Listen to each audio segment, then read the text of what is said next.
C'était une chaude matinée. Amy et sa famille étaient dans la voiture, se dirigeant vers leur nouvelle maison au Texas. Son père venait d'obtenir une promotion. Toute la famille était très heureuse, mais Amy était la moins emballée. Ses amis et son ancienne vie en Floride lui manquaient. Ennuyée, elle se contenta de plaquer son visage contre la vitre froide de la voiture. Elle observait le paysage. La voiture traversait le désert. Un désert ensoleillé, mais vide. Elle voulait dormir mais n'y arrivait pas. Ensuite, elle posa son regard sur sa sœur Tatiana. Elle était blonde aux cheveux bouclés. Elle avait de grands yeux verrons, fermés, étant donné qu'elle dormait. Alors, elle commença à s'intéresser à la radio. C'était de la musique classique. Ses parents adoraient ça. Mais pas elle. Elle soupira puis demanda. On arrive bientôt? Ses parents se contentèrent d'un léger hochement de tête. Une heure passa et le paysage continua à changer. Ce n'était plus un désert, mais une longue avenue. Sur cette avenue, plusieurs maisons identiques étaient construites. Soudain, la voiture s'arrêta. « Nous sommes arrivés !» dit joyeusement son père. Tatiana était réveillée et poussa alors un cri de joie. Mais Amy poussa un long soupir. Super! Amy descendit doucement et posa son regard sur sa nouvelle maison. Cela la faisait frissonner. Cette maison était faite de briques rouges avec un toit en ardoise.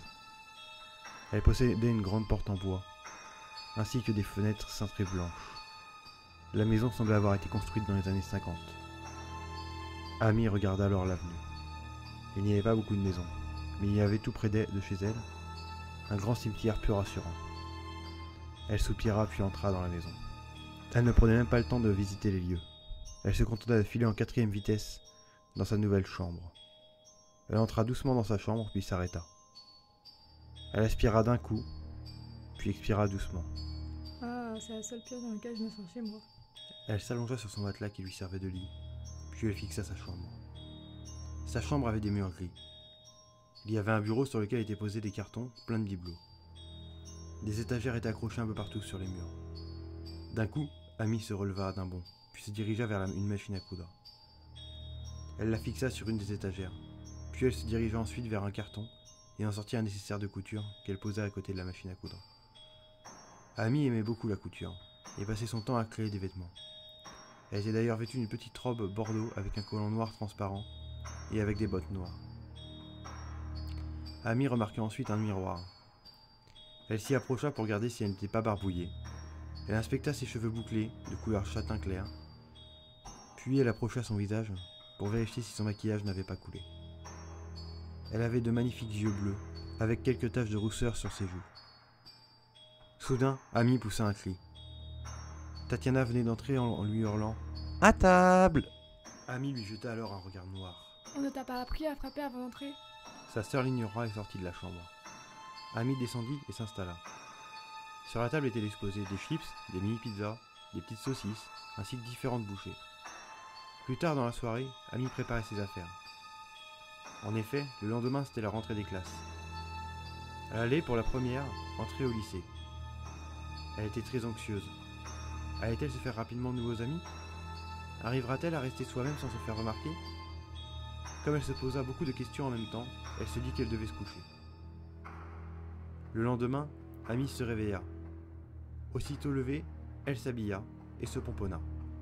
Une fois prête, elle s'admira dans le miroir. Elle était vêtue d'un jean slim délavé, avec un petit tailleur blanc et un débardeur noir. Elle a mis un bonnet noir sur sa tête pour un petit air pas très strict mais cool. Puis elle mit ses bottes noires et descendit en vitesse et prit son petit déjeuner. Elle se contenta d'un pancake et d'une tartine de beurre.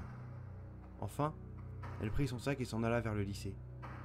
Une longue journée allait commencer pour elle. À peine arrivée au lycée, la sonnerie pour le début des cours retentit. Elle rejoignit alors sa classe.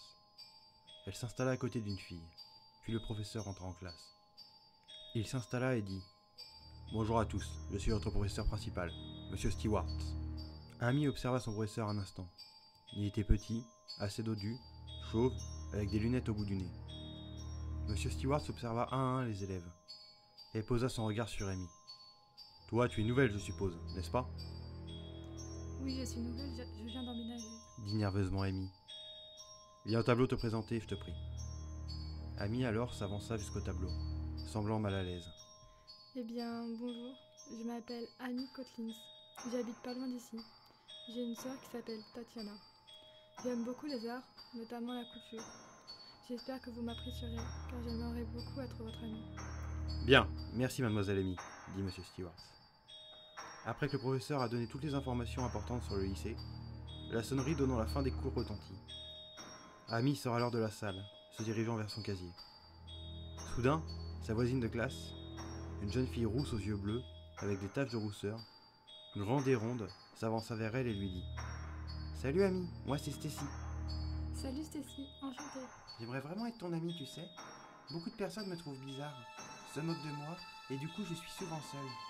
J'aimerais vraiment être ton amie Stacy. Ça me ferait vraiment plaisir. Peu importe ce que les autres pensent de toi. » Plusieurs semaines et plusieurs mois passèrent. Amy se sentait très heureuse. Elle aimait beaucoup Stacy et ses quelques autres amies qu'elle s'était faites. Malheureusement, sa vie n'était pas si merveilleuse que ça. Un groupe de garçons ne faisait que l'embêter. Amy les ignorait tant bien que mal. Or, un jour, alors qu'elle rentrait du lycée, le groupe de garçons la suivirent et l'interpellèrent alors. « Hé, la brunette !» Amy se retourna surprise. Oui, Les garçons s'approchèrent et commencèrent à l'encercler. que faites-vous? Pourquoi m'encerclez-vous? L'un des membres du groupe commença à lui faire une clé de bras. Amy tomba alors à genoux, ne sachant quoi faire, se tordant de douleur. Alors les membres du groupe tentèrent de la frapper et lui donnèrent plusieurs coups qui la défigura. Amy se rebella plusieurs fois, mais cela ne faisait qu'empirer les choses. Finissant à terre, l'un des garçons sortit un petit canif et s'approcha d'Amy. Amy, semblant reprendre conscience, se releva doucement et d'un coup sec attrapa le canif et planta profondément le canif dans le cœur du garçon. Elle les tua tous, un à un, puis elle leur coupa les articulations. Une fois le travail achevé, elle esquissa un petit sourire, sadique et vengeur. Or, elle ne s'était pas aperçue qu'une personne l'avait vue et avait alerté la police. La police arriva et emmena Amy dans un asile psychiatrique. Elle y resta pendant des jours et elle n'était pas prête d'en sortir. Néanmoins, les médecins l'avaient soignée, mais elle en avait gardé des séquelles. Elle avait autour de la bouche plusieurs points de suture. Chaque jour passé dans cet asile la rendait de plus en plus folle. Elle gardait toujours ce sourire sadique et vengeur. Un jour, un médecin vint la chercher pour la soigner. Il l'emmena dans une pièce spéciale. La pièce était blanche avec quelques lumières. Il y avait une petite table ainsi qu'un lit. Amy remarqua que sur la petite table, il était disposé un fil de couture, une aiguille et une paire de ciseaux.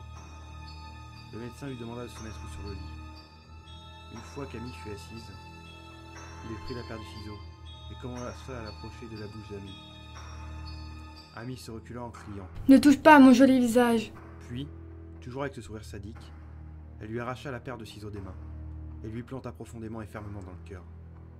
Puis, elle retira la paire de ciseaux ensanglantée et commença à lui découper soigneusement les articulations, tout en chantonnant. Laisse-moi te coudre, la la la la.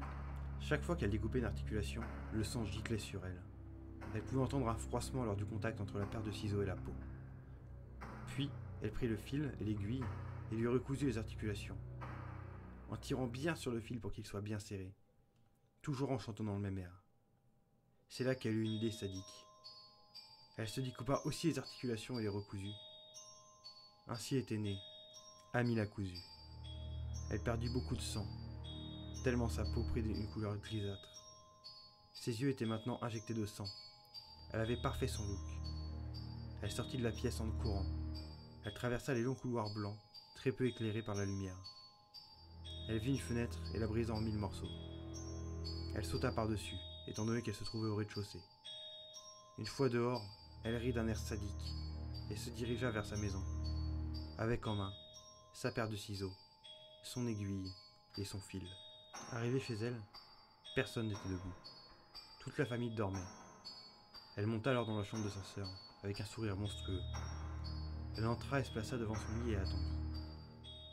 Au bout d'un moment, sa sœur se réveilla. Elle fixa Amy d'un air terrorisé. « Ah, Amy, c'est toi ?» Sa sœur se contenta d'un petit sourire. S'il te plaît, laisse-moi te coudre. Alors, Amy bondit sur sa sœur et lui planta les ciseaux dans le cœur. Puis, une fois que sa sœur fut bien morte, elle lui découpa les articulations et lui recousut. Après avoir fini son chef-d'œuvre, elle alla dans la chambre de ses parents et fit la même chose. Puis, elle se dirigea chez Stacy, sa meilleure amie, toujours avec un sourire sadique, mais de plus en plus abominable. Étant donné que la chambre de Stacy était en bas, elle passa par la fenêtre de sa chambre.